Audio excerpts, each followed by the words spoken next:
ฐานนานแล้วปากันไปการบอดใจคนบ้านเราลาพ้องก็จะกล่าวจีว่าอายคนนี้อยู่ไกลมาใส่ยังอยู่ในเกี้ยวกูกีหาแห่งโพจากาผู้เฒ่าโพจากานั้นเล่ากือดาโภก เอาเป็นลูกใจเดียวก็มีอันแหละนาตาโตมหาสัตโตอันว่ามหาสัตว์เจ้าบุญบ่เศร้าถ้าลงยานอยู่สำลานจักใจกับผู้ใหญ่โปจกา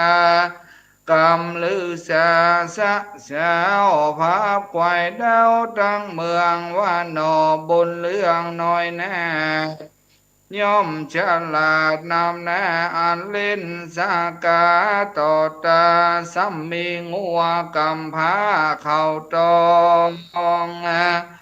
ดูท่าดองไล่เล่จนในก็เป้เป็นไม้คนยิ่งใหญ่น้อยใหญ่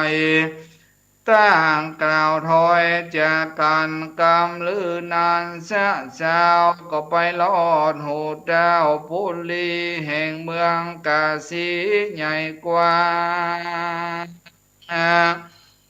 ตนเจ้าแจ้งห่อคำก็ไข่กำบอกน้ำมาตาตาอันนาอันสาอยู่เฝ้าฮือลูกเก้าความในว่าสูจุงไปอย่าจา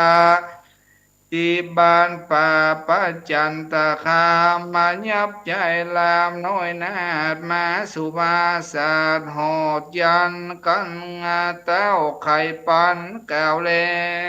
โอ อามาเกี่ยวเตรียมใจก็กะไกลไปสู่ในที่โยโมนีก็ใครว่าตีบอกเล่าฮือลูกเก้าขี้ญาว่าบาดนี้แน่ตั้งแต่ตนแผบดาวบุลีอาจยามีกล่าวถอยเจ้าอ่อนนาน้อยกุมารไปลุนจานขาบอยนายฟ้าสัตว์ใหญ่ออกคำหนอถ้าลงดำน้อยแน่ฟังมาจากคอยเต้าขานิ่งน้อยลำทอย มีบ่อน้อยหลายภาคการวัดแล้วผู้บานโยธอาจจักมักไฟสั่งจาเราลาไปโสนายที่โยปุลีหรือเราเครื่องขี่ไม่มาดข้าวน้ำขาดเลยง่ายเต้าใจพายจมจืนจางยกยืนยอปันยังล่างวานหลายหลากเฮือปนน่ะจับตังพา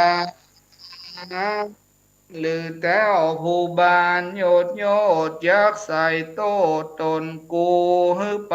จูที่กายที่นานนอนท่านลงยาหน่อยแน่ก็โอกาสขี่ยาบอกโพจากาผู้เป็นปอฮือเจงต่อแต่มีว่าลูกจากนี้ไปนาบอกใจว่าจังไผ่ย้อนกำจังไรแต่ก่อนมาไล่ต้นโดยตาลเนื้อตุกพันจองหอยถ้าลูกน้อยขอลายังสองขาพ่อแม่ตามกำแต่ป่าไปเข้าเวียงใจใหญ่กว้างตนเจ้าจ้างหอคำมา บ่อล่างหมัวดำหยาบจาขาลูกลาเป็นผีกันบนมีนั่นเราอาจจะปอกเต้าขึ้นหน้าหลังมาหายาพ่อแม่จักมาเพเต้นนากุลและนากันได้จากกรรมเมียนแล้วมา เจ้าหนอกแก้วบุญแน่ก็ยอมือสาขาบใบคบมาดวนก้อยสามมนก้อยโคตรตนกระพาบออกมาจากเกหาใจโศกาตำกอยน้ำตาย้อยลามไหลย้อนอะไรบ่แล้วยังพ่อแม่แก้วตั้งสอง ปางัวเข้าตอกเที่ยวกว่าจากบ้านป่านิคมมาตามโดยไกลเข้าป่าไม้ดงตานาได้จิตวันบ่สิก็ลอดเขตเวียงใจ โพดลอดไปภาษาทแห่งแตวลาดอกคำมาจำก้มเก่าไว้แตวเจ้ากะสีเจ้าปุริอันแล้วยังดอกแก้วตดงามมาเสียงจะถามกล่าวถอยว่าดูแลอายเด็กน้อยวันว่ามีงัวแม่เป็นกูบ้านเจ้าอยู่แดนใดเป็นลูกไผ่จุงกล่าวเฮ้อลูกข่าวตามมีนอหมดนีน้อยนาก็อาภิวาดุลสาวาคาเตมหาลาดาเจ้า ผู้คานีเล่าเครื่องขีตกกาลีตำจาอยู่บ้านป่าปานาคามบ้านอยู่จามแง่ม้อยบ่ใจก้อยกันนาทั้งสองขาพ่อแม่ก็เท่าเกลอยแรงเปียติแฝงบ่ขาดทุกไม้แม่เลืองเลืองและเต้าเฮยเมื่อนอน พาแย่ตนโยดยาวผ่าแผ่นดาวเมืองกาสีก็ไขว่าดีตานต่อวัดเจ้านี่นอ ทุกข์ลำบากนาถาเต้ามีงัวแม่เป็นกู้กันเล่นสกาอยู่กันเรามือเต้าด้านเอางัวไปเม่นว่าเต้าหอดใจโยดอาดเจ้าภาษาพังกาเล่นสกายังพาตนเจ้าฟ้าปุลีสัมปติมีมากเต้าตนเต้าเจ้าหอดใจ จักมีอันใดใจจืนมายกเยินปันคานั้นจะเมื่อนั้นแต้วปาลายดอาจก็โอกาสไขกรรมว่าอันเงินคำจังมากูเจ้าฟ้าปุลีสัมปติมีมากเต่าตนเต่าเจ้าหอดใจจักมีอันใดใจจื่นมายกยืนปันคานั้นจา เมื่อนั้นเจ้าพาลาอายศอาจก็โอกาสงำไปว่าอันเงินคำจ้างมากูนี้หากมีมากต่อตามใจเจ้าจักเอาก้ามีบ่เมาหน้าโสดนับอ่านโกดดีลีเต้าพูดลียศอาจก็เหือมาต่างตา เฮาเป็นสักกะแม้บอดจะวางต่อหน้าบัดเดียวจะเลี้ยวบอกเราฮือนอผัดเจ้าทะลงทำเล่นมากสักกะกันตาต่อต่างคนก็เจิงดีเล่นแปนหวัดดีเจ้าฟ้าก่อการเจ้าหนอลาบุญแหนก็มีอันเล่นนะ นิติตังขีญาสังวานลานาวิเศษจาองค์เอกโกนาโลหะกัมพางัวตองผกดวนสามก็บังกมโสมเลสเดช พระธรรมเทศนากำแพงวัวตองผูกทนสามก็ปริปุนังจบไปนอกคณะสัทธาด้านต่างหลาย พระธรรมเทศนากำพร้างัวทองนี้หรือกำเมืองก็กำพร้างัวตองอีเนาะกำไทยก็กำพร้าวัวทองเนี่ยพระธรรมเทศนาพวกนี้ก็ได้ปริปุนังจบไปอ่าอันนี้ของคณะสัทธาวัดศรีจมก็เพิ่นมีเจ้าภาพกันอ่าแต่ละผูกแต่ละผูก เนื้อหาสารธรรมเรื่องกำพร้างัวตองภูทวนสามนั้นกล่าวไว้ว่าหลังจากที่นอโปธิสัตว์เจ้าก็คือกำพร้างัวตองได้ออกจากบ้านจากเมืองไปแล้วก็ได้ไปพักยังเสาจอดอยู่ที่ศาลา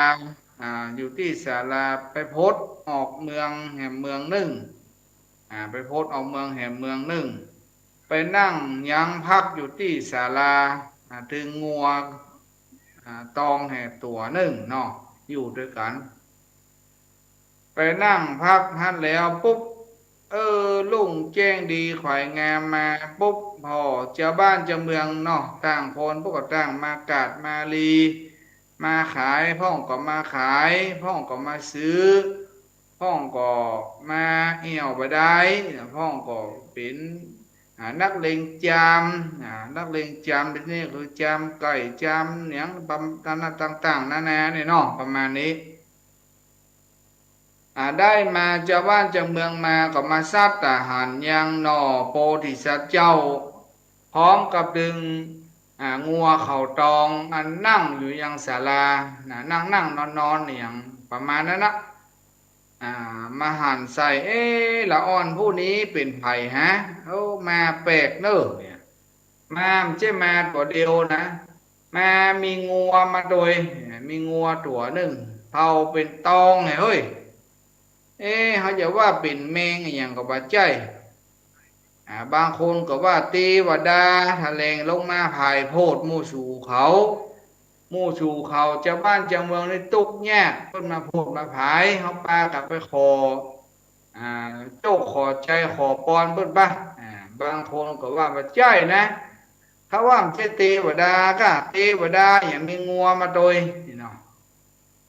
เทวดาอย่างมีงูมาโดยเขาว่าถ้าจะเป็นงูใหญ่นะถ้ามาเป็นงูเป็นแนกอยู่เมืองใต้บาดาลพระเจ้าค่ะขึ้นมาปุ๊บอาจจะมาล่อแหลมอาจจะมาล่อมาลวงฮื้อเฮาไปติดกับติดอย่างก็ดีเดี๋ยววัก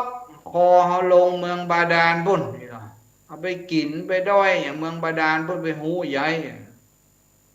หมูนึกว่าโอ้บัดเจ้งงูบัดเจ้งอย่างก้าเขาว่าเป็นยักษ์นะตัวนึกว่าเป็นยักษ์แถลงเป็ดมาเป็นยักษ์แถลงเป็ดมันเป็นละอ่อนปลาเฮือนเฮาได้นี้ได้ใจอ่อนได้ฮักได้แปลงเนี่ยเป่าคาถาอาคมใส่เฮาได้ลงเสน่ห์แกนี่เนาะตอนนั้นก็ซีกเขาเป็นติ้นเป็นต้นคบกินลำดี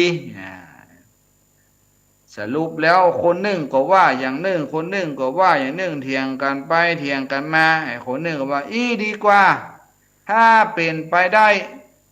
ข้าว่าเฮ้ไปห้องโพเจ้ากาหรือว่าจ่าบ้านพ่อหลวงบ้านเนี่ยเนาะปัจจุบันเนี่ยเนาะแขวนบ้านคือไปห้องโพเจ้ากาจ่าบ้านมาพอดีกว่าถ้าเป็นไปได้นะสู่บ่ถ้าไปตัดสินกันเด้อเนาะบ้านแล้วก็ไปห้องมา ไปห้องโพเจ้ากาพ่อเท่ามาปุ๊บพ่อเท่าก็มาหันใส่โอ้ละอ่อนนี่หน้าตาจัดดีหน้าเขาชูนบุญนี่หรอเดี๋ยวเป็นอย่างข้าจะเข้าไปถามโพเจ้ากาเพิ่นเป็นพ่อบ้านพ่อเมืองเพิ่นกล้ามีความกล้ามีความเก่งก็เลยไปถามเข้าไปถึงก็ไปถาม ไปถามเนี่ยละอ่อนมาละอ่อนหมู่นี้สู่เจ้าเป็นลูกไผ่เนาะเป็นลูกหลานไผ่ลูกไหนมานี่ละอ่อนก็ว่าพ่อเอ๋ยเดิมอ่อนก่อนกี้ข้าในอยู่บ้านเมืองในป่าบนเป็นลูกพ่อนั้นแม่นั่นก็เล่าตูกเนี่ยก้านยากบ่มีอย่างกิน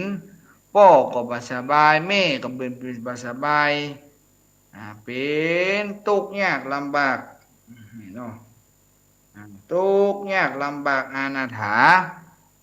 เดี๋ยวนี้มาเนี่ยคือมาเซาะทำงานเซาะรับจ้างเพื่อว่าจะเอาเงินน่ะไปเลี้ยงเก็บหอมรอมริบแล้วจะไปเลี้ยงพ่อเลี้ยงแม่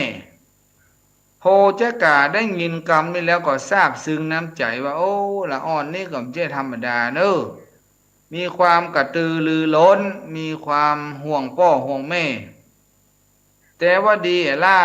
จะอู้ให้ฟังพ่อนี่ก็เท่ามาถึงวันละ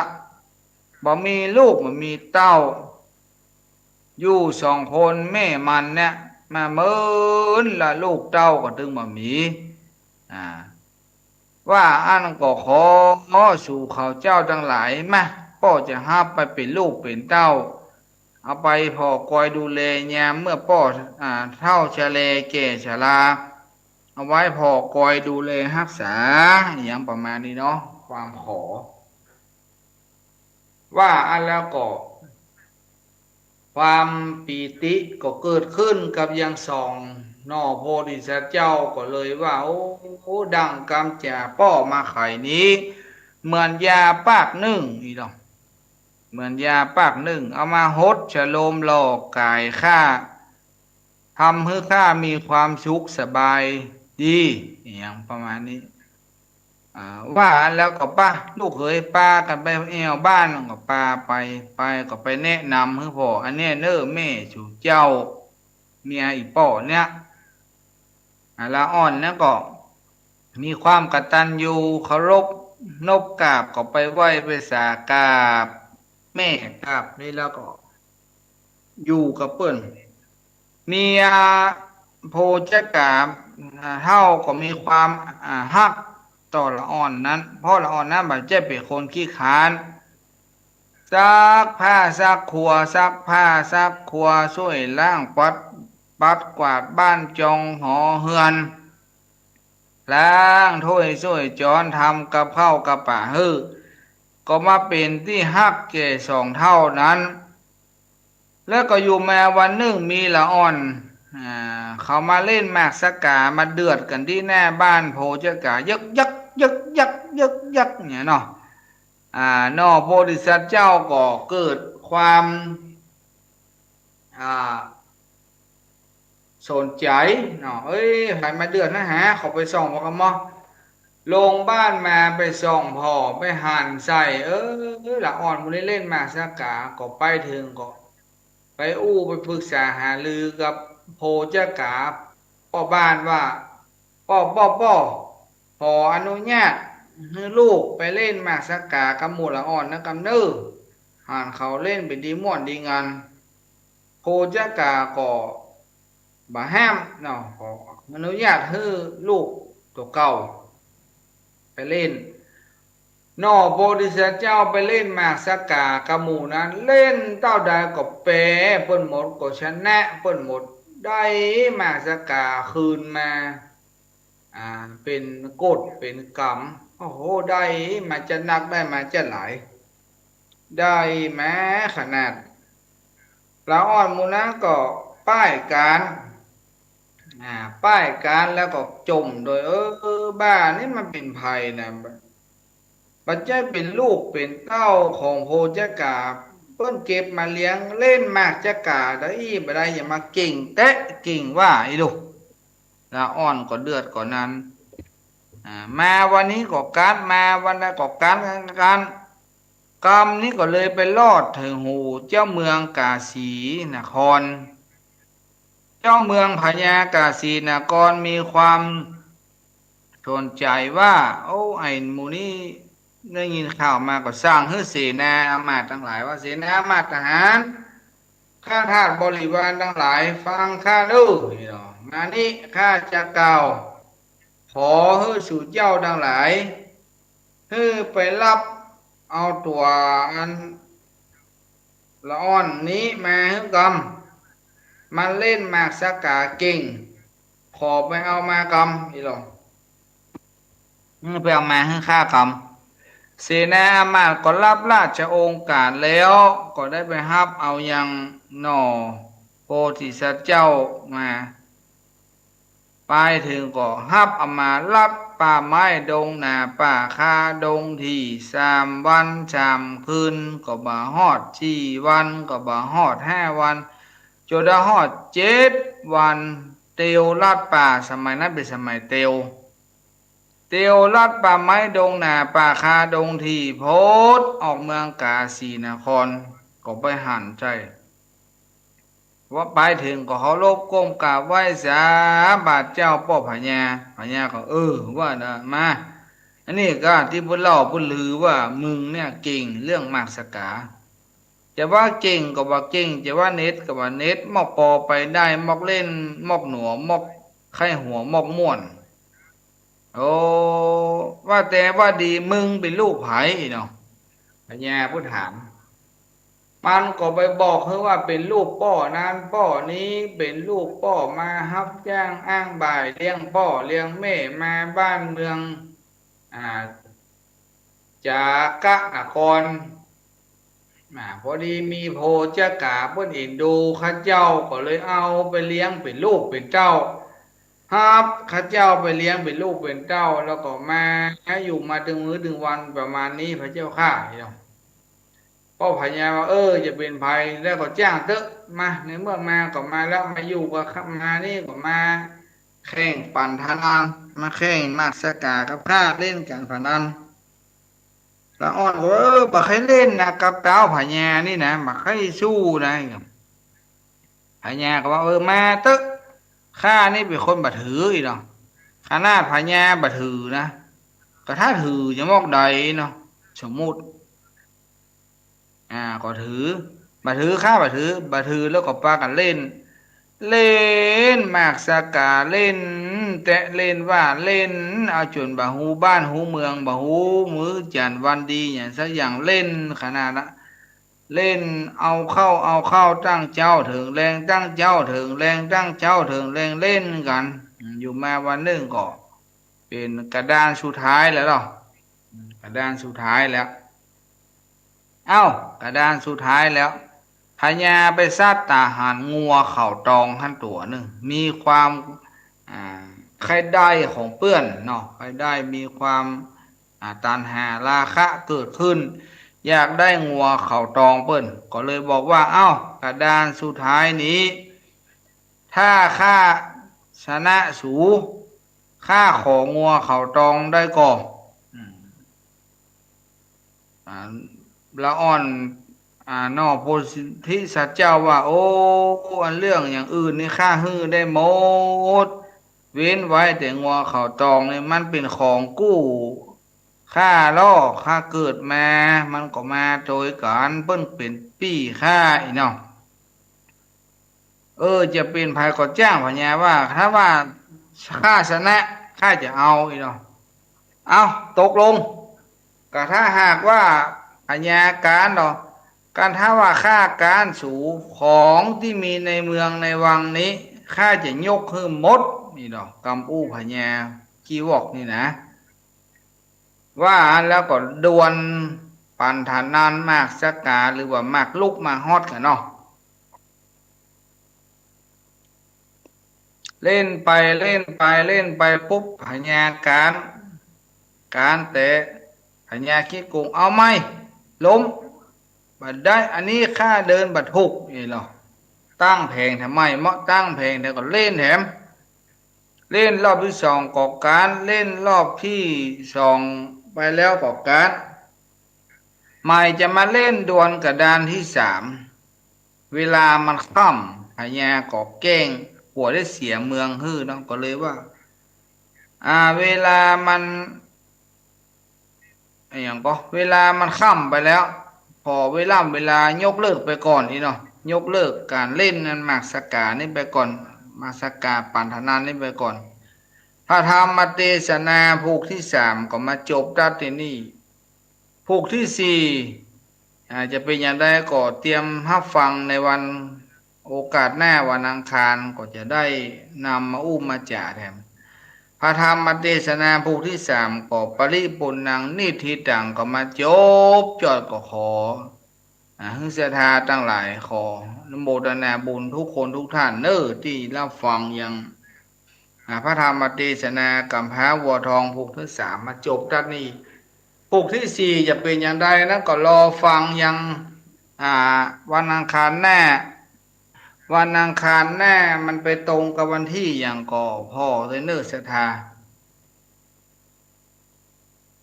อ่าผู้วันอังคารหน้ามันเป็นวันที่สามวันที่หนึ่งแม่นวันที่หนึ่งพฤศจิกายนพอดีโอเคได้อยู่วันอังคารหน้าก็ฮือศรัทธาฟังต่อไปว่าการพนันจะเป็นอย่างไรก่อนน้อม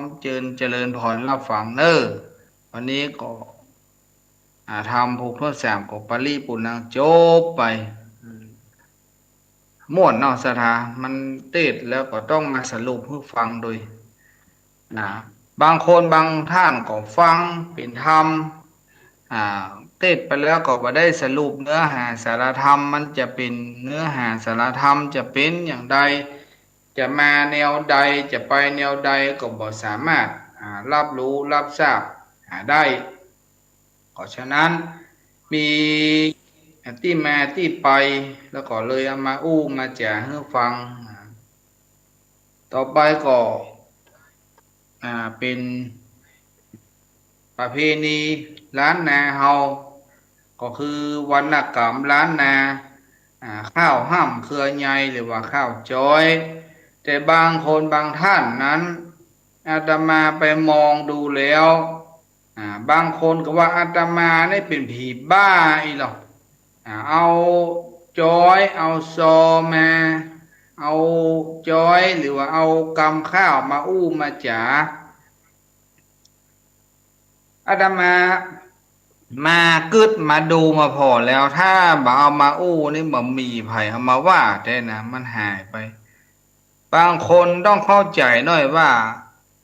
อ่าเป็นปมตัวมีปมด้อยแล้วก็เอาปมด้อยมาให้เปิ่นแล้วก็เอาปมเด่นเปิ่นไปมันเปลี่ยนไปไม่ได้สิ่งทั้งหลายนี่มันเป็นปัจจัยมันปัจจัยสิ่งที่ผิดเป็นการรักษาจารีตฮีดหอยวรรณกรรมล้านนาของอย่างอี้นี่มันอ่าหาโดยยากที่จะเอามาอู้มาจ๋าเอามาฮือศรัทธาได้ฟังได้นี้กันของนี่คือของบักเก้าของเขียมอ่าอังคารที่แล้วเล่าข้าวไปก็เกิดมาเข้าท่าสัญญาณลุลุคาดหายวันนี้จะเอาข้าวโดยเรื่องตำนานเม็ดข้าวฮือสถาได้ฟังตำนานเม็ดข้าวที่เรากินทุกวันเนี่ยข้าวที่กินถึงวันเนี่ยมันเป็นอย่างไรก็ฟังเอาเนอะแต่ก่อนมามันเม็ดหมอกใดมันเม็ดใหญ่กับเม็ดน้อยกับเม็ดปุ่มกับเม็ดสั้นกับเม็ดยาวและบุญกูลของเข้านะมีเท่าใดรักษาไว้และเอาไปให้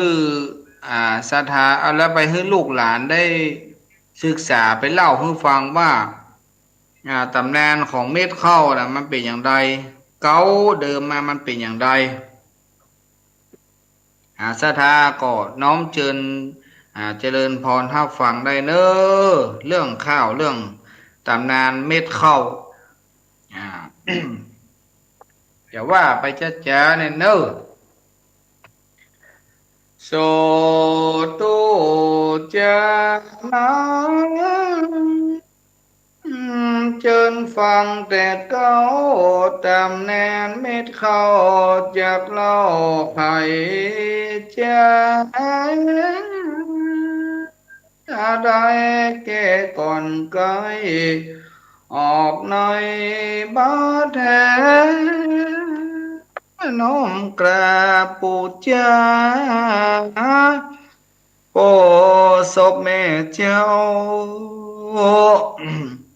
เป็นเทวดาหักษาเม็ดเข้าตั้งแต่เดิมอ้อนก่อนนอนกุนเขาแม่มี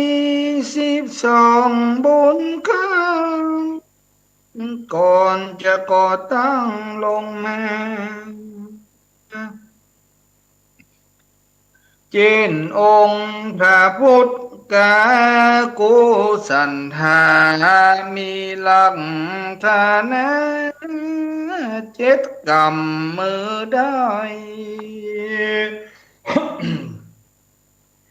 เสียงอาส่งใครลงมาตอบสายขององค์โกนะกัมมนะ ได้5 กำมือสุดเสียงจินพระถึงกัสสปะองค์งามได้3 กำมือยังจ้อยกันหาเม็ดดีเม็ดงาม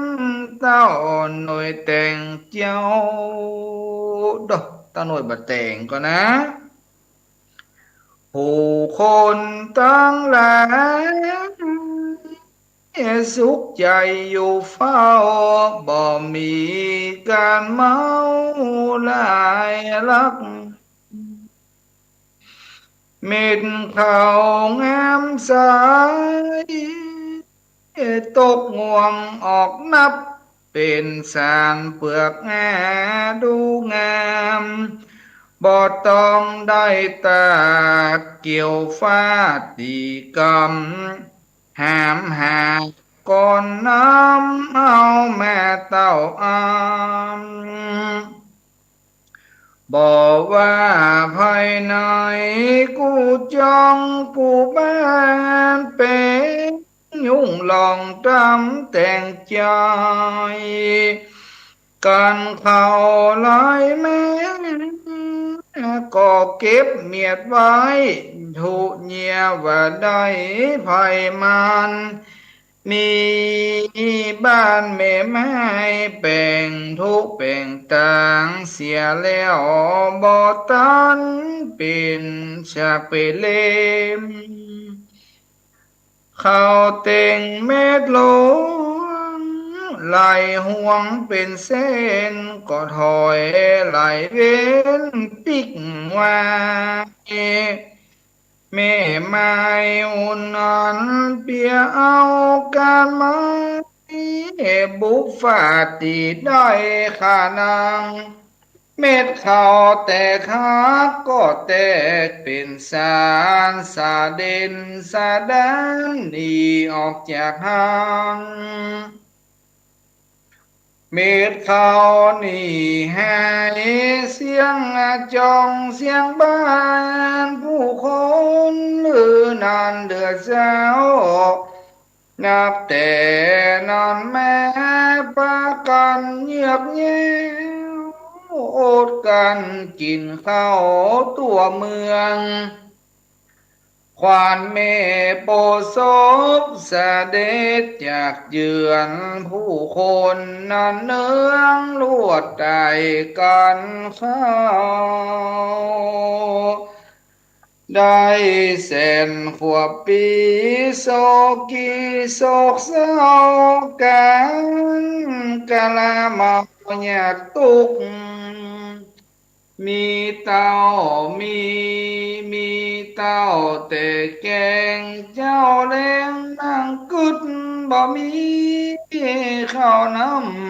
ำปลาลงโลกมนุษย์ตุกเนนถาทมได้เมินได้ตามได้เมินตามเมินผู้คนอยากกันเต่าว่ามีนางผู้หนึ่งว่าแหนกินส่วนตามบวกลองวันหนึ่งนานนานาลีอีน้องได้ไปแอวซ่อนตามเคย สำว่าวันนอนโยกมาเตะเฮยปาในคำเลยเข้าหิงตาซอกนางป่าในคำแอบปากจอบวอนขอกำคังชีวิตว่ากันขาดตายขาดไม่แต่มิตรผู้คนจะเดือดร้อนแน่ นางป่าในอยคำก็กล่าวกับจ่าว่าข้านี่นักสาขวัญเขาพระแม่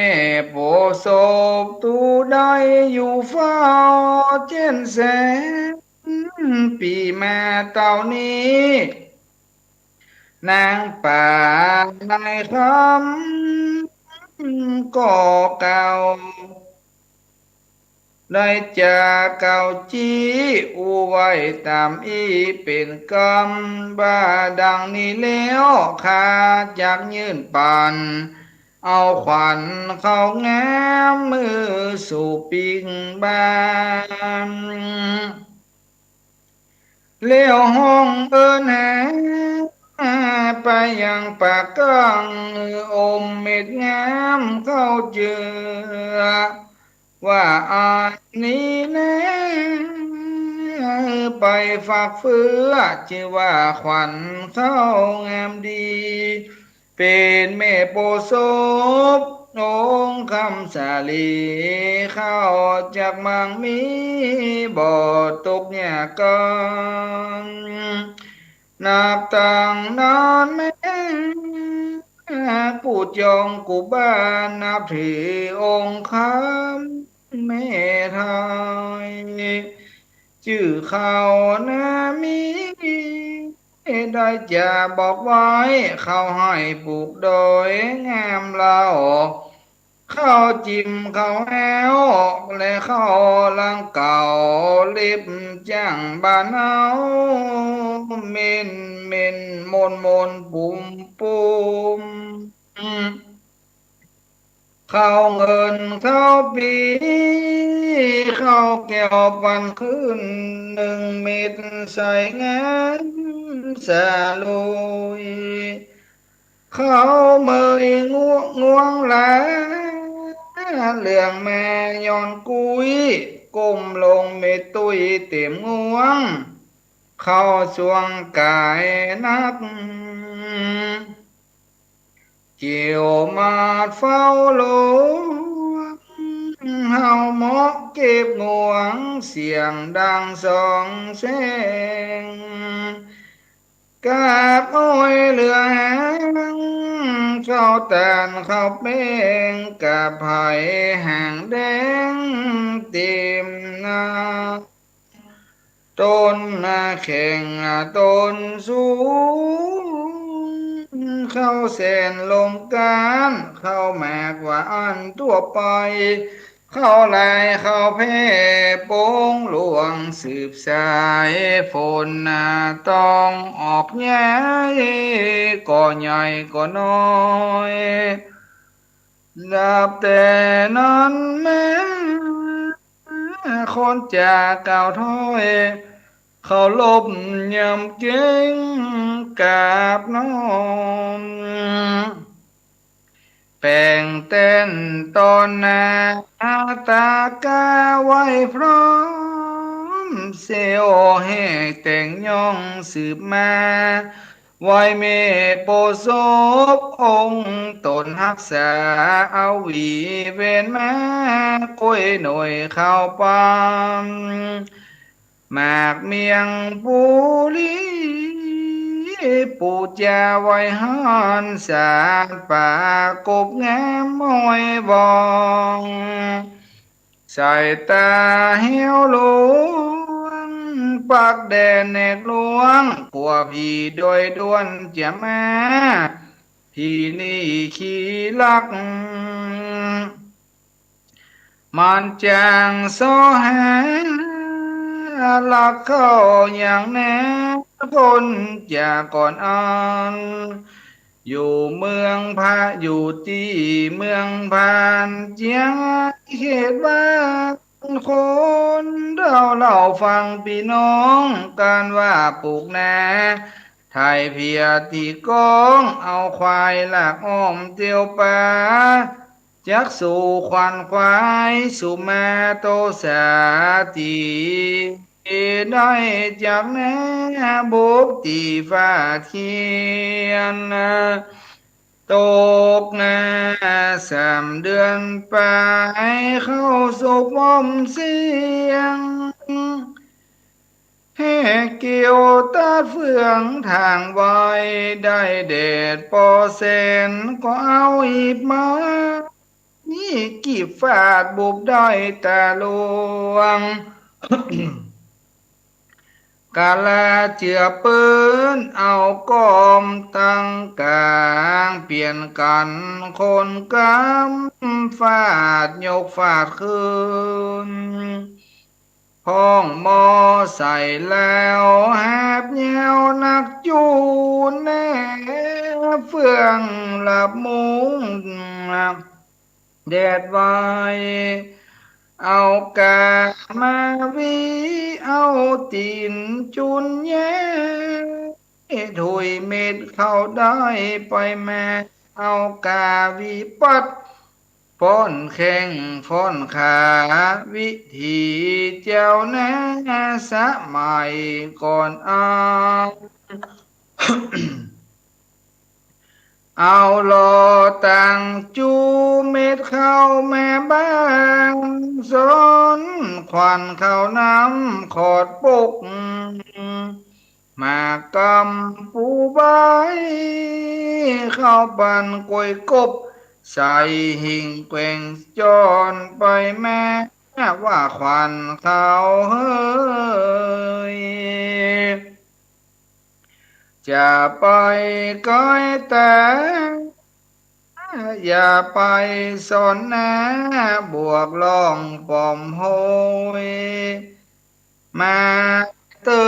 ขวัญเฮยจะไปอย่าได้แสงโซยปีกแม้อยู่ตัวเขาเม็ดเขาฟาดเขาตีเขาสีสันเป็ดบอดีโคตรกาเจ็บหอยอย่าไปสูนน้ำกุ้งเดียวปูหอยตัวป่าดานลอยในน้ำเมฆกว้าง แล้วก็เอาอีกส่วนวักสีข้างยังตาลังที่นาการเอาคืนดูคืนลองคืนแอนก็เอาเข้านำตั้งปูจะมีโปสบได้ช่วยรักษาเอาอาจารย์แม่ห้องขวัญห้องสู่ขวัญเขาการเป็นบนดอยโบราณเก่าเงาใจเอาฟาติเต้านานข้าวให้เม็ดอมกินลำบ่อแข้งเอาใส่ไม้ป้างเผาไฟห้องว่าเข้าแหลมเดือน 3มากายนั่งหิงกองไฟแย้มแนวควางบ้านพาเมโปโซบ่จบเต่าอันฟังต่อแถมกำพี่น้องตามน้อยตำแหน่งโบราณกล่าวพอยังมีแห่งอ้องเมืองดีชื่อว่าเขตไข่ปาลานะสี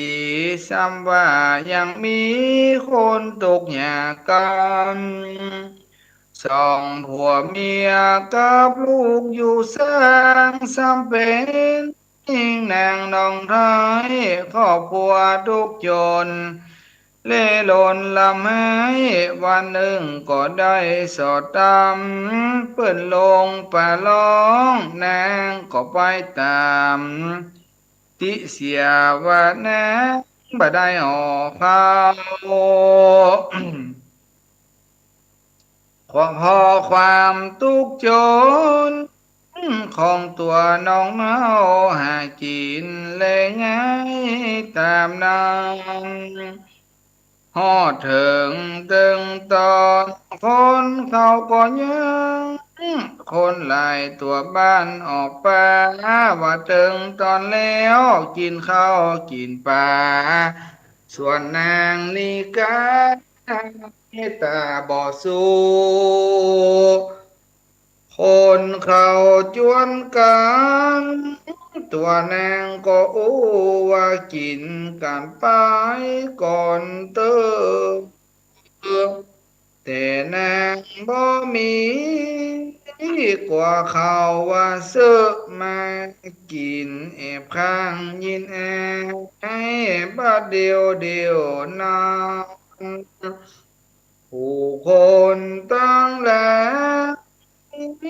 กินแล้วลงไปหาปาฏิหาริย์ส่วนนางสาวจีก็ออกมายังที่คนดังมวนยังพักหันเม็ดเข้าข่าวตกลงอยู่ตัดหิมตีนว่าอันเองนาง เลี้ยวขวาเลี้ยวซ้ายบ่มีไผหันหน้าลียิงนะยิบกะมาดองเปอมแล้วจืนใจก็ปีกสอดกายมือสู่บ้านไปปอกไง ตกได้3 เดือนตัวยิงน้องไทยก็มาขาดได้ละดูสีนางแน่เนื้อเหลืองเปิดโอดสูหน้าอกตีนมืออินนายกเขียวเส้น พ่อแม่ทั้งสองว่ามึงหลักเล่นสมสู่จูใจต่างไทยกามาตัณหากาเมแต่ให้หาพ่อบ่ได้ยินอาย นางสาวลูกลักบริสุทธิ์กายบอกว่าบ่มีใจมานอนรวมห้องเต่าว่าหนดีนะเลยไปสองกับหมู่ป้าลุงน้องนางมาเก็บเม็ดเขากินนับตั้งแต่นั้น รู้สึกก็ตั้งมีแม่พ่อแม่สองเจ้าได้ยินลูกจาก็เลยปล่อยลาดักเหียว่าจอยเต้ารอด9 เดือนก็มีลูกน้อยเป็นสมนางหญิงนาฮัก ได้มอบพวกปีอย่างอูอย่างตัดสองเท่าตายายอุ้มปลาสองเท่าตายายอุ้มปลาสัมวาลาน้อยหกให้อาจีไปรอพาปงจำป่าโฮย หลานน้อยก็จะอู้ว่าแสงสวยเขยใหญ่กับตาจอยเตอะเพียวหญ้าเพียวโกมบ่เฮอมีเฮอหลานน้อยให้ฮบจากกรรมตายายตึงกู้ก็ต้อยใจหลานเพียวทาเครือหวานโจรหญ้าหมดเสียง ตกหวานบุงแม่ล ละน้อยพอเยี่ยมไม่เลอะให้เหลี่ยมว่าซ้ำบาลานไข่ได้ข้าวเปลือกเจนล้ำพบกับสองอันตายายเขาก็อุเป้าจักเอาที่ไหนถึงวันแต่ยายยังได้ออกเขาหลานก็บอกฟังไอ้จำสองเท่าเลยไปขอเอาตามนั้นได้เกิงบุงไปใส่ใจหลานจ้าสามขี่ออกบ้านไปกาจีไปต่างโต้งโป่งจำนั่นนะบอกยายกับตาเอาเข้าหวานเล่น สองเท้าเสียดายลานก้อยเต้นบานเป็นป่าเย็นเต่านั้นน้ำก็บ่มีเสียดายเจนลังก็เส้นที่อันคุณแน่ละน้อยไออบสุดแก้ปัญหาสองยายกับตาเนี่ยตามหลานเจ้า ฮอดวันพรุ่งมาปงจำเม็ดข้าวกับเขียวดีงามบอมพัดตาก็ดีใจอุ้มเอาหลานฮักไปเอาพอเล่นตึงวันสามวันควายคบเข้าสดออกลามสดหน้างวงดูงามเหลืองเต็มที่หาน ยาตายายตกใจเขาที่ปลูกสร้างจะมีภัยมันเกี่ยววักหลานบ้าตาเอ๋ยบ่ต้องเกิดนักฮือเป่งทูเข้านั่นนาเฮือแล้ววันนี้ก่อนแรงเตอะหนาส่วนยายกับตาก็เนี่ยตามอ้าง ตกปานกลางคืนคนลับตัวบ้านได้ยินเสียงอึงอ่างโซซาอย่างกับน้ำฝนตกลงจากฟ้าดักเกิงพื้นท่าสากรรมตกวันพกเจ้าออกเข้าเตะเข้าอยู่เต็มสร้างว่าเป็นเขางานลายลูกโต่งกว้าง ส่วนยายกับตาลูกสาวอยู่สร้างมีเม็ดมีข้าวเม็ดงามกินใจ7 วันประมาณลาน้อยบอกไว้ว่าวันสิ้นได้มาตันบอดีตาเข้านั่นมาออกตามพอจงฟังก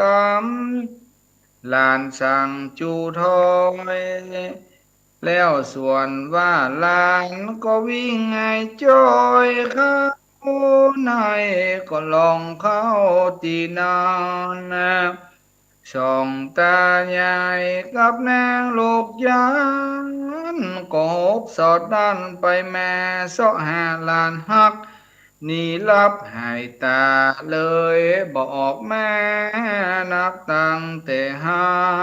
น ฮอดวันศีลมาจัดดาเข้าปานโกยหน่วยงามงามบอกน้ำเอาไปถาวายปูจาโพดกรรมเป็นฮีตแต่อันสืบมาตามนานเม็ดเข้าได้เล่าไข่จาลวดคอปูจาแม่โปศกเจ้าเจ้านี่เล่าสู่กันฟังก่อนเลยนายโอ้ยอันนี้เป็นข้าวจอยตำนานอ่าเรื่องข้าวที่เขากินถึงมื้อถึงวันนี้เนอะกินข้าวกินน้ำทุกสิ่งทุกอย่างมันมีที่มาที่ไปกระทั่งมันมีที่มาที่ไปแล้วนี่มันจะมาจากไหนอืมข้าวมีอ่าเทพก็คือพระแม่โพธิ์ศพอันรักษาอยู่ อ่าประวัติพระแม่โพธิ์ศพนี่ก็คือมาจากที่ว่าไปก่อนหน้าเนี้ย ก็คือเป็นลูกเป็นหลานอืมนางนี่มามีผัวนางนี่เป็นสาวนี่นอกสระไปซ่อนไปหาปูหาปลากระเปิ้นเปิ้นห้องกินข้าวกันมามีข้าวกินนางตุ๊กนางเนี่ยเกินมามีข้าวกินอ่าปล่อยให้เปิ้นหมู่ที่ไปซ่อนไปหาปลาแล้วกันนั่นกินไปก่อนกินไปแล้วปุ๊บก็นางก็พอจังหวะกับเปิ้นลงไปหาปลากันนางก็ขึ้นมา นางก็ขึ้นมาหั่นเตียวมาที่เขากินข้าวฮะมาหั่นใส่เม็ดข้าวตกนี่เม็ดหนึ่งตกนี่เม็ดหนึ่งนางก็เปียเข้าใส่ปากโป้โทรเปื้อว่าเข้าเป็นเจ้าเนาะกินแล้วใจดี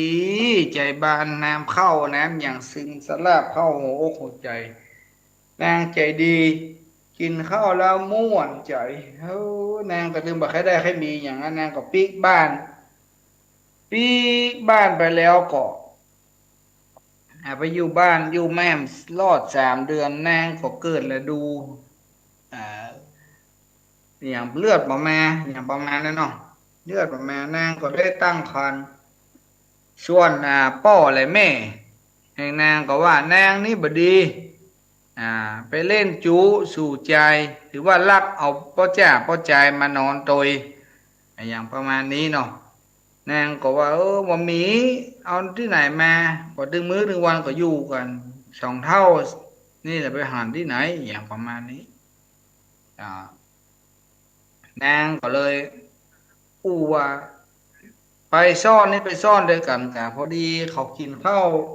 เจ้าบอกกินเจ้าไปหั่นใส่อันข้าวตกขันเม็ดหนึ่งก็เปียเสปากเปียเสปากก็มากินอีเนาะ กินแล้วก็นางก็เลยเป็นอย่างอี้พ่อแม่ก็เลยว่ามันที่จะเอาความอยู่มาเมินนางก็เกินลูกออกมาเป็นแม่ยิงอืมตายายก็มีความผสมความฮักหลานน้อย2 คนนี่ฮักซ้ำหลานน้อยให้ฮุบไปเหมาะขี่ตาไปเพี้ยวแง่เพี้ยวกุ๋งฮักลูกพอประมาณฮักหลานมีที่ตึกเนาะสถานเนาะ หลานน้อยใจเลยจำเป็นเลยเนาะเต้นหย่องเต้นเย่งมาเอาไปเที่ยวบ้านเดียวนี้จะไปเที่ยวตีเที่ยวโหนบ้านเดียวนี้ตากับป้าแม่มันปะเจ้ลูกหลานแต่ยังไงกับบดีกับลูกกับหลานปลากับไปเที่ยวเนาะเที่ยวแล้วเรียบร้อยปุ๊บก็แหมวันมาให้เห็นมั้ง เอ้ตายายเอ๋ยน้องแค่ได้เม็ดข้าวอย่างนั้นอีนะเต้นทุกคูดยันยันว่าตายายว่าลูกเอ๋ยลำพังจะกินได้วันเนี่ยมามีจะว่าข้าวเปลือกข้าวเจือที่ไหนมีต้องไปเอามาให้ถูความฮักลูกเลยฮักลูกฮักหลานไปเชาะมาได้บุงเดียวมาถึงปุ๊บ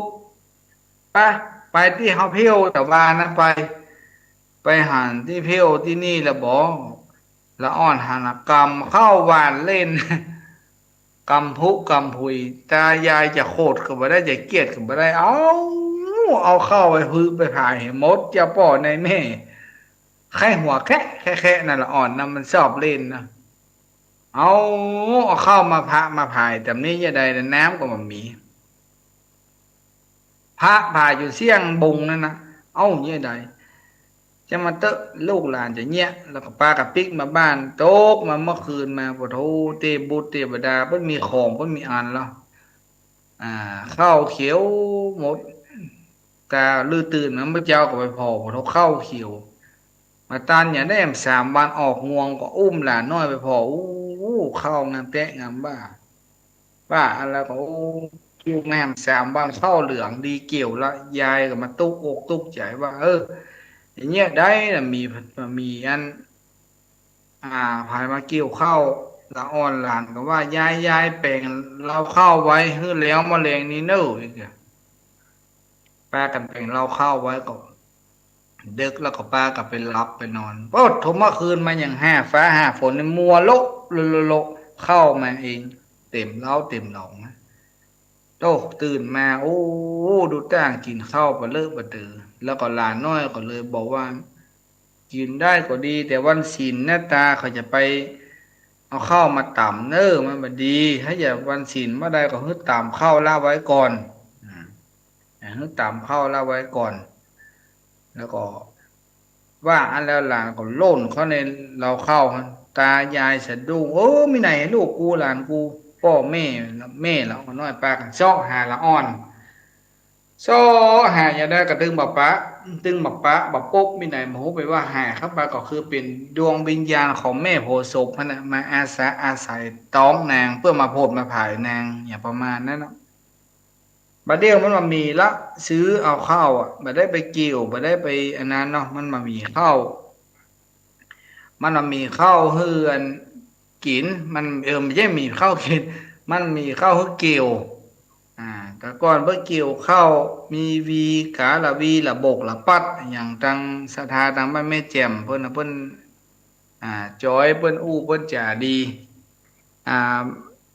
ทางบ้านเมืองเหนือและทางสายเหนือเขานี่ส่วนน้อย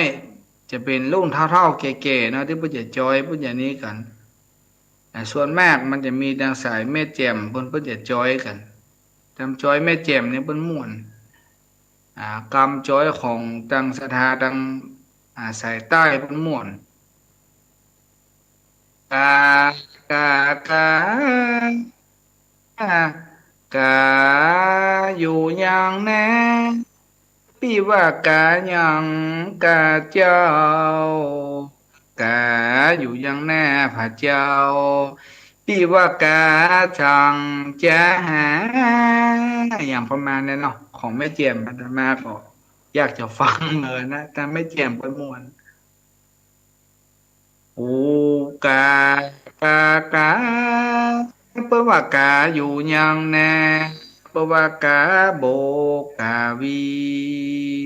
กาอยู่ยังแน่พระเจ้าเปิดว่ากาละบาดกาอย่างนั้นอันนั้นอย่างนั้นอาจจะมาก็จำมาได้ต้องคณะสถานดังแม่เจียมเปิ้นจะเก่งม่วนอาตมาเป็นคนหูม หุ่มของเก่าหุ่มของโบราณหุ่มของจอยมาเก่ามาเดิมเนี่ยจะชอบมากๆภายบะหุ่มก็มาว่ากันแต่ชอบแต่ขอรักษาไว้เนอะสถานเนอะจะรีดฮีดหอยของทุกสิ่งทุกอย่างเราต้องย้อนอดีตไปแต่ก่อนว่าปู่ย่าตายายเฮาอ่ะแต่ก่อนมันจะมีโทรศัพท์ มันจะมีเฟซบุ๊กมันจะมีไลน์มันจะมีอย่างประเดียวนี่เราเป็นใจอย่างใจกำอู้เป็นสื่อกลางใจกำอู้กำจ่าเนี่ยกว่าจะได้กันมาไม่โทรศัพท์ละเชิบหนังสือก็มาได้เขียนจดหมายที่ไหนอืมอาใจหมู่เนี้ยคำพูดเป็นสื่อกลางต่างๆนานาเนี่ยอู้จาพาเพลิน อู้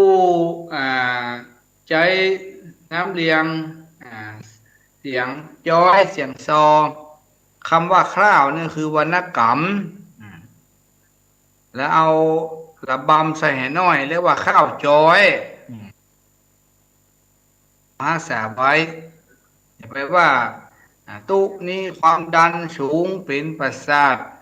เอาจ้อยเอาซอมามันบ่าเข้าท่าบ่าเปิงบ่าเหมาะ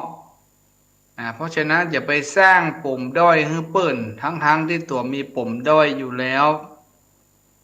ก็ต้องเก็บไว้ดีๆแล้วเอาปุ่มด้อยให้เปิ้นแล้วเอาปุ่มเด่นเปิ้นไปมันเปลี่ยนไปบ่ได้ของทุกสิ่งทุกอย่างมันของมีที่มาที่ไปอ่ามันมีประวัติความเป็นมาทุกสิ่งทุกอย่างมันมีเนี่ยธรรมเทศนา กำพร้าวัวทองนี่ก็เป็นทำข้าวทำเครือเหมือนกันเนอะเป็นทำข้าวเหมือนกันแต่เอามาผันประยุกต์ไปให้เป็นคำคล้องจองเต็ดไปม่วนไปเต็ดไป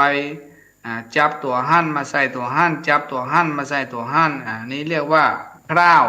เรียกว่าทำฉะนั้นก็ยุสธาได้รักษาไว้ หรือว่าภายมีหนังสือข้าวจ้อยอันใดก็เอามามอบมาให้ก็ได้เนอะอาตมาก็จะได้นำไปอู้หรือว่าเอามาเล่าให้ฟังมันมีนับประวัติต่างๆนานามีหลาย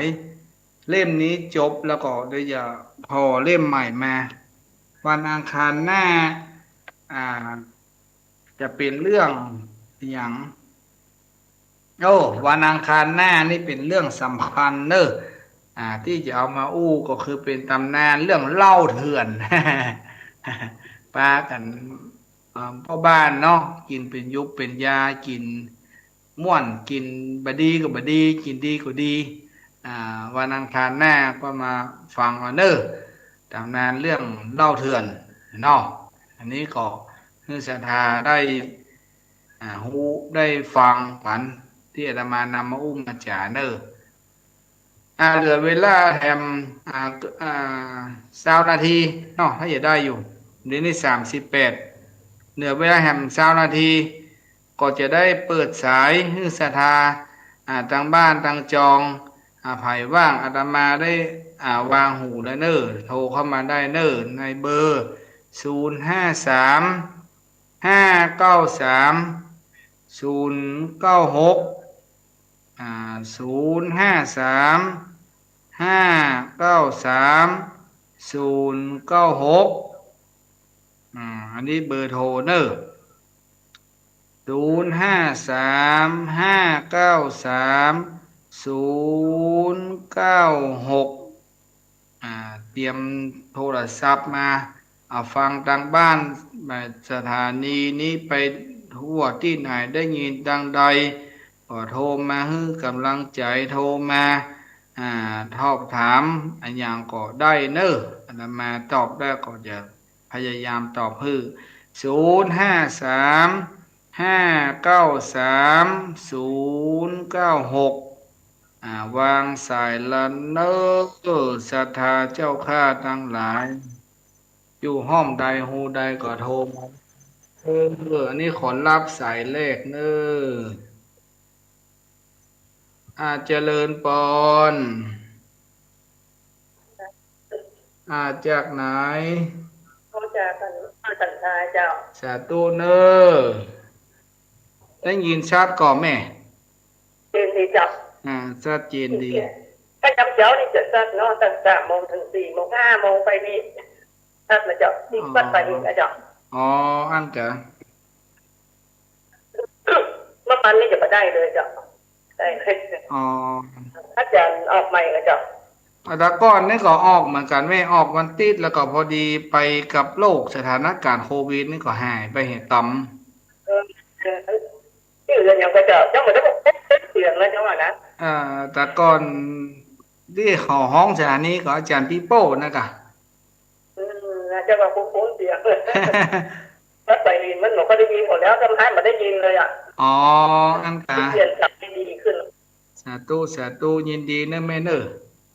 จะไม่ใช่เจริญพรอันนี้ก็โทรมาจากสันทรายเพื่อเปลี่ยนสายได้ยินมาได้ยินมาเอา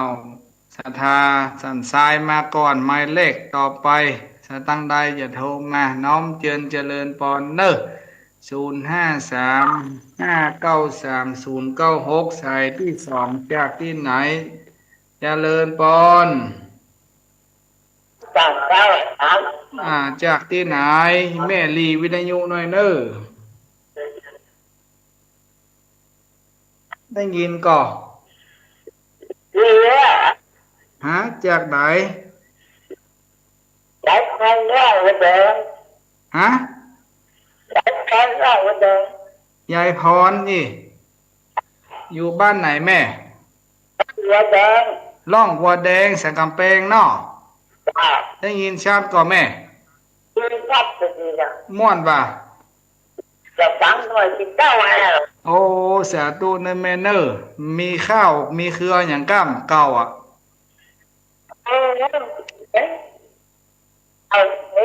เป็นอย่างเที่ยนะนางซื้อข้าวบักเก่าบ่มีก้า ต่อนเพราะโอ้เสียดายเนาะน้ำมันถ้าอาตมาบ่เอามาอู้มาจ่านั่นมันก็จะหายไปนะแม่เนาะต้องเอามาค้นคว้ามาไว้ของเก่าเนาะรุ่นปู่ย่าตายายเฮาเนาะแม่เนาะรู้สึกนะครับแม่นแล้วสาธุหนาวก็แม่เดี๋ยวเกิดที่เจ้ามาไปเอาก่อนอ๋อเป็นก้อนอีกอ๋ออันนี้เป็นข้าวมะเก่าตั้งคนเฒ่าแม่แจ่มเพิ่นหุงเพิ่นชอบกันก็เลยเอามาฮื้อแล้วก็มีแฟนรายการทักมาขอเอามากำก็เลยออกมาแต่ก่อนออกวันติดบัดเดี๋ยวนี้เลื่อนมาละ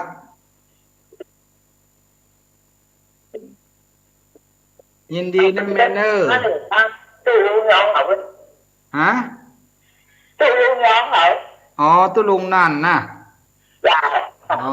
สาธุยินดีเนอร์แต่ครั้งอาบน้ำอาหารอาบน้ำอาบตู้เข้าตู้กันโอ้ดีแล้วดีละดีละฟังธรรมครูบาอาจารย์แต่ก็ลูกรัดหลงสาธุยินดียินดีเนอร์เจริญพร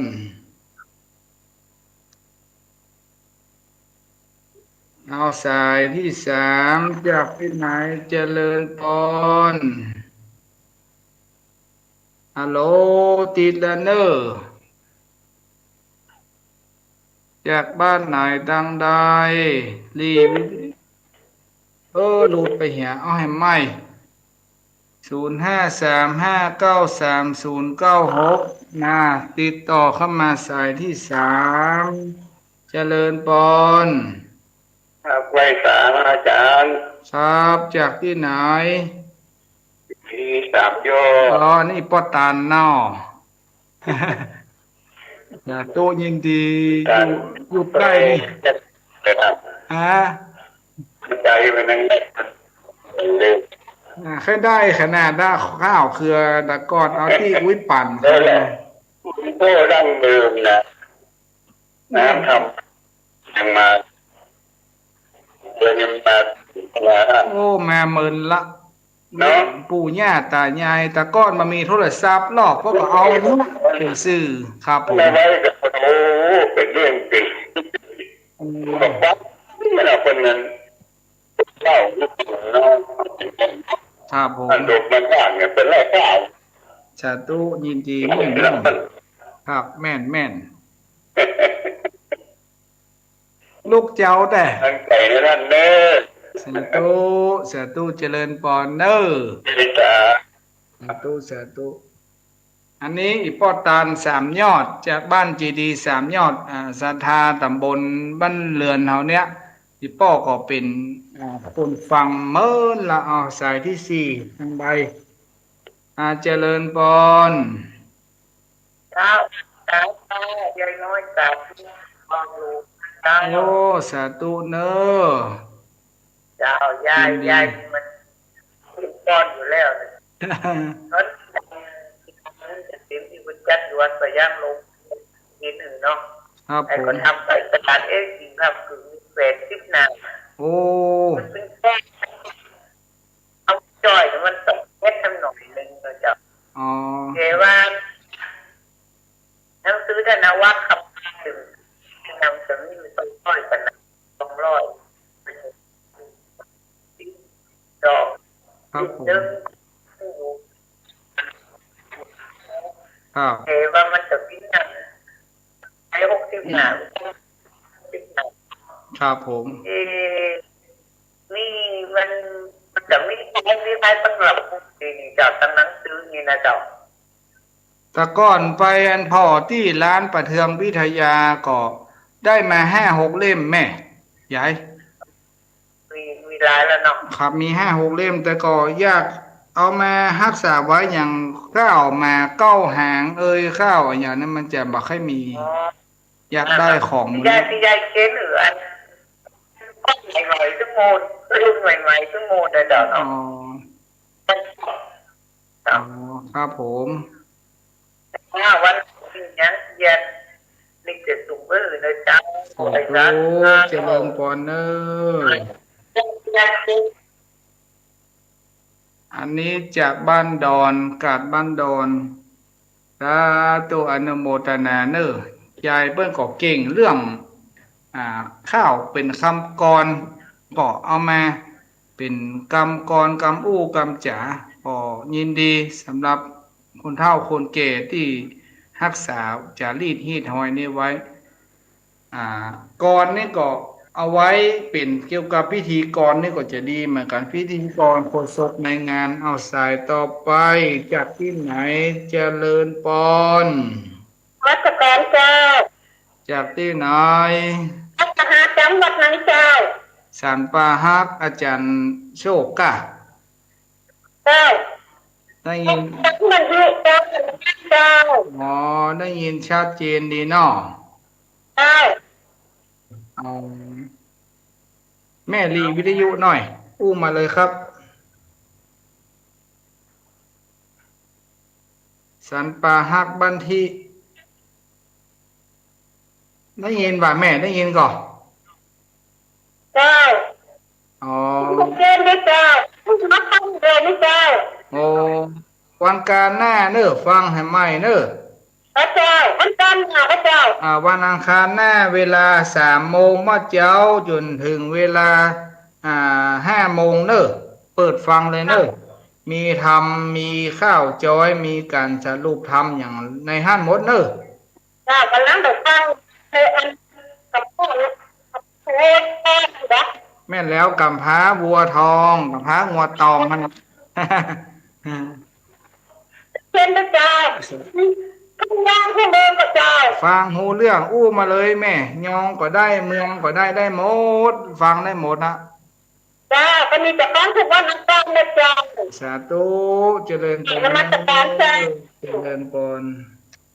นี่จากบ้านสันปาฮักบ้านที่อย่าง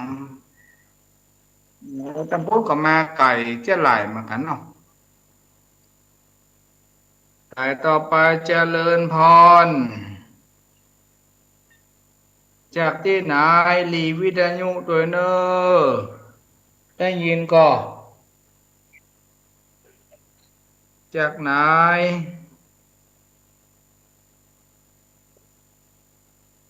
ยังไฮเบิกอะ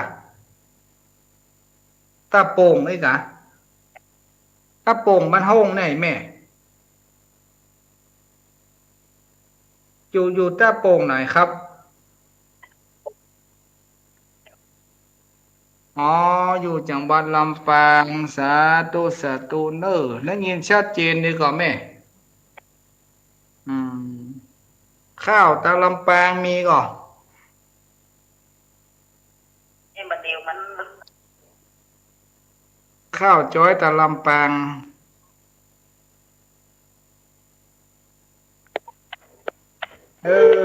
หลุดไปแหมมันเป็นยังเอาไหม0535930996นี่จากลำปางเวลาเหลือแหมอ่า5 นาทีเนาะ0535930996เป็นรายการนี้เป็นสเปเหระมีตึงธรรมมีตึงการสารูปเนื้อหาสาระธรรมมีตึงข้าวมีตึงเครือที่ศรัทธาได้รับฟังมาก็ไปไก่แถวลำปางแถวบ้านที่แถวตั้งหลายที่หลายตังอันนี้ก็เปิดมาอยู่ก็บางคนก็ถามปัจเจ้ว่าอันออกไม่นะออกเมินแล้วแต่บางทีก็ไปติดสถานการณ์โควิดระบาดก็ทำให้ย่ำเย่อย่างไปศูนย์ไปอันหลายอันปันอย่างก็ได้ปิกแมงก็ได้อู้ได้แจกกับศรัทธาก็พอให้พอดีอันนี้ใส่ต่อไปจากที่ไหนเจริญปอนตัดเจ้าจากไหนแม่จากไม่สมบูรณ์มันไหลศิลาของตัวเมืองแต่ว่าลำปางเจ้าโอ้ลำปางสาธุอันโมทนามันที่พูดถึงว่าเขาเนี่ยไปอันเคย มันผมปัญญาที่เป็นจัดเป็นแต่งนะอ๋อครับผมทั้งนั้นนะเห็นตรงนี้ละแต่เหมือนเหมือนกับที่ตอนที่เอาอันนี้เล่มแบบไม่ได้อ่านได้เหล่านะแม่สามารถติดต่ออันซื้อมาได้ก่อนนะฮะไปแต่ไหนมันเห็นของคนแต่งเห็นนี้ตื่อคนถ้าเปลี่ยนของฟอนตรงตรงนั้นมันดูเพิ่งแต่ที่ตรงไหนนะครับผมท่านเป็นนักเป่าถึงได้นะอ๋อเขาน่าจะอยู่ชมรมกับมีร้านอาหารเนาะว่าเป็นทุกก็ได้อ๋อครับผมเป็นเล่มอ่ะสาธุสาธุมันมีปฏิตามได้ทองก็ได้โนดเจ้าหนึ่งครับผมมันจะมีครับมันเป็นแบบว่าตั้งอย่างเหมือนอันน้อยกระลำพัดแหละอ๋อครับครับเป็นครับดึงดักเนื้อครับผมเนี่ยกับที่นี่กับคนนี้เนี่ยจะได้มันเนี่ยได้ไปมันเป็นเล่มนะที่มันเป็นเล่มมันนี่นะอืมเอาไว้เล่าให้ลูกหลานฟังก็เมาเล่นโทรศัพท์แต่ทำมาโซนเขาแต่ก็เคยของเก้าเขาก็เคยเอาละก้อนครับผมแม่นนะแม่นนะได้ยินชัดเจนนี่นะแม่เนาะเอาชัดเจนนี่อยู่สถาบันอาจารย์เนี่ยทำมาพิวัตรเดี๋ยวเพื่อจะต่อรายการนี้เนาะแล้วตอนนั้นแต่ดูวัดไหนเขาเนี่ยวัดสีจุมป่าซางละปูนครับแม่อ๋อเหมือนจดเบอร์ไปเนี่ยแล้วแต่ได้จดชื่อของอ่าเดี๋ยวอย่าบอกท้ายรายการเดี๋ยวอย่าบอกไว้เนาะท้ายรายการเดี๋ยวอย่าบอกไว้เนาะสาธุเนอจดแล้วน้ำเบอร์อ๋อจะว่าอันชื่อ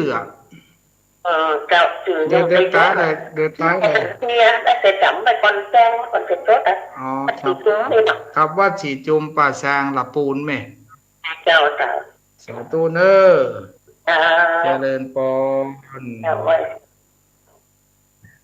อันนี้จากบรรลัยศิลาทองจากจังหวัดลำปางก็ได้มาเอาไว้ก่อนปิดจะหูฟังก่อนเนอรายการรายการสเปเหระปกินกะเกยเจงตามที่อาตมาภาพพระอธิการทิติวัดทิตะเมธีเจ้าอาวาสวัดศรีจุมโพธารามตำบลบ้านเรือนวัดศรีชุมโพธารามตำบลบ้านเรือนอำเภอป่าซางจังหวัดลำพูนได้มาดำเนินรายการออกรายการทั้งในทุกวันอังคารเวลา3 โมงเช้าจนถึงตี 5อาตมาภาพได้นำรายการมาออกแต่ก่อนนี้ออกเฉพาะวันอาทิตย์ตอนนี้ก็บ่ได้อันนี้สักคำสถานการณ์โควิดมันระบาดก็เลยยุติไปบัดนี้ก็ได้เอามามาจ๋าใหม่ก็มามาจ๋าในวันอังคารแห่งใหม่วันนี้ก็ได้จะขอนำรายการนี้ล่ำลาศรัทธาออกไปก่อนวันอังคารหน้าก็มาปะกันแห่งใหม่เนอขออำนาจคุณพระศรีรัตนตรัยอันใหม่มีองค์คุณพระพุทธคุณพระธรรมคุณพระสงฆ์คุณครูบาอาจารย์ทั้งหลายคุณศีลคุณธรรมคุณตามศีลตามภาวนาที่คณะศรัทธาหมู่เฮาท่านทั้งหลายได้เกิดได้ทำมาขอพระบุญกุศลอันนี้จงได้ปกปักรักษามูลศรัทธาแม้นอยู่ก็ขอให้มีใจแม้นไปก็ขอให้มีโชคมีลาภทุกผู้ทุกคนให้ได้อยู่เย็นเป็นสุขกระทำอะไรให้ประสบด้วยความสุขความเจริญกึศสิ่งหนึ่งสิ่งใดให้ปราศจากสิ่งอัปมงคลชั่วร้ายวันหน้าวันตาก็ปะกันใหม่วันนี้ขอนำรายการออกไปก่อนเนอขอเจริญพรเนอ